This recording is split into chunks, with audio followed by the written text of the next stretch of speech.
Bonjour, bonjour, et merci pour votre présence, votre attention et votre temps ce matin. Première, Monsieur Ramiral, mon ami, mon cher ami, merci beaucoup pour votre présentation.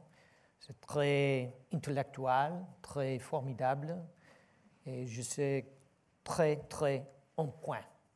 Merci. Et merci aussi pour les autres amirals et générales et mesdames et messieurs.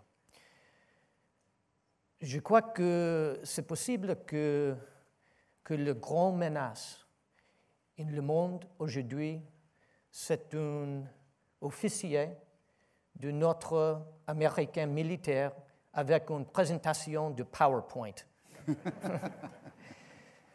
Bon, si vous me permettez, je préfère d'utiliser l'autre langue officielle de notre alliance, la langue seconde, mais anglais. Merci beaucoup. Thank you very much. I look forward to giving you a few remarks to begin this presentation, and then, as always, I think the questions and the answers will be the most interesting. Next slide. This is a very famous bridge in Europe. It is in Bosnia. It is the bridge on the Drina River. And it is in a place where NATO, where Europe has seen a collision of cultures over time in the Balkans. Every presentation that I begin, I start with a picture of a bridge, because I believe that NATO is in fact a bridge. It's a geographic bridge that connects our North American partners with our European partners. It is also a bridge in culture, and I see that every day in my headquarters in Mons, where 28 nations, where dozens of partners come together and explore this exchange of culture and ideas. And I think NATO is also a bridge in time.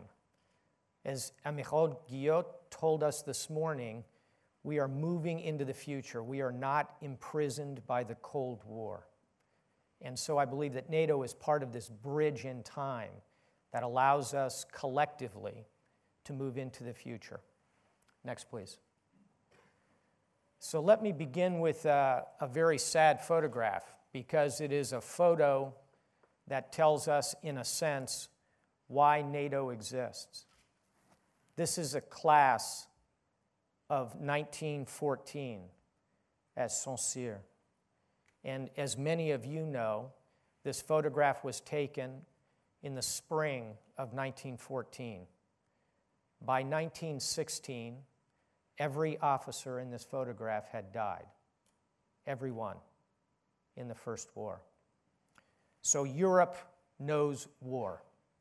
Europe understands war in very real ways. And I believe that the 20th century and the wars in Europe gave rise to NATO. Next, please. And so in 1949, the London Treaty was signed to create NATO. Next photo, please. And of course, NATO very much began its life here in Paris. It began at the Hotel Astoria, where General Eisenhower signed the declaration to begin SHAPE, my command today. It remained here from its beginning in 1950 through 1966. We all know that history, but it is important to understand the close connection of France in this alliance. Next, please. And today, I'm very happy to say, we have dynamic and excellent French officers everywhere in this alliance. These are two that I'm sure you know well. My good friend, Stéphane Abriel, the other Supreme Commander for Transformation, General Philippe Stoltz, our commander down in Lisbon.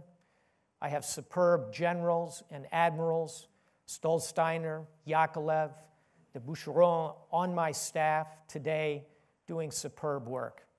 So my first message today is it is wonderful to see the full integration of France again in our alliance.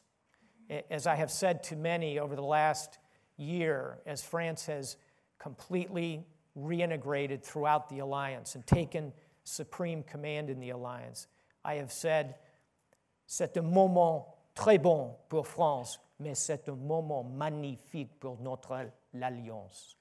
This is a great moment for the alliance. So I thank you for the continuing engagement of France across this alliance, which I believe is fundamental and forms a bridge today. Next, please. So it's a complicated alliance. This is the table that Amiral Guillot and I sat at for the last 2 days as we had discussions with all of the chiefs of defense. And today, of course, we have 28 nations. This alliance has grown and grown. I believe it is still a very manageable alliance. It is still functioning very effectively in terms of its ability to make decisions. We need to improve the decision-making process. We need NATO reform, and we can talk about that as the presentation goes along. But my fundamental message for you is the alliance is strong, it is credible, and it remains the most successful alliance in history, in my view. Next, please. And it is also the richest alliance in history. We are all under significant financial pressure today, but it is important to remember that as this graphic shows you, showing countries by the size of their gross domestic product, their GDP, we see how rich this alliance is. 2/3 of the global GDP is in this alliance, over $31 trillion. So we have tremendous capacity in the alliance. Today we have almost 3 million men and women in uniform, almost all of them volunteers. So there is a very successful alliance with great capacity and capability. It is a bridge. France is a strong, central part of this alliance. So there is much good news to report. Next, please. We are also much more efficient than we used to be. If you look at 1996, we had 55,000 people in operations. We had 17,000 on staff and 34 headquarters. Today, in 2010, we have twice as many troops in operations. I have well over 100,000 NATO troops on 3 continents today. Staff is down to 8,000, and we are down to 10 headquarters. So we have moved on since the Cold War, but we have more work to do in terms of NATO reform. Next, please. So, Madeleine Albright and the group of experts are helping us. And within a day or two, you will see their report posted on the internet. Full transparency, available for everyone to read, and submitted to the Secretary General. And I would like to now talk a little bit about what I think some of the challenges are for NATO and what I believe some of the key areas for us to focus on. And then we will see when the report comes out how close I am in predicting what will be in the report. Next, please. Let me begin with Afghanistan. Now, my topic today is NATO after Afghanistan. And like Admiral Guillot, I am not pessimistic. I am optimistic about Afghanistan. We have the right strategy, we have the right leadership, and we have almost all of the resources we need. We are on a good track in Afghanistan, although it will be a hard and challenging year. But I'm not here to talk about Afghanistan. I mention it in the context of one of the key challenges, and as Admiral Guillot said, it will also be a place from where we will draw lessons. We will learn as an alliance from our experiences in Afghanistan, and we will apply them to other challenges ahead. Next, please. I also think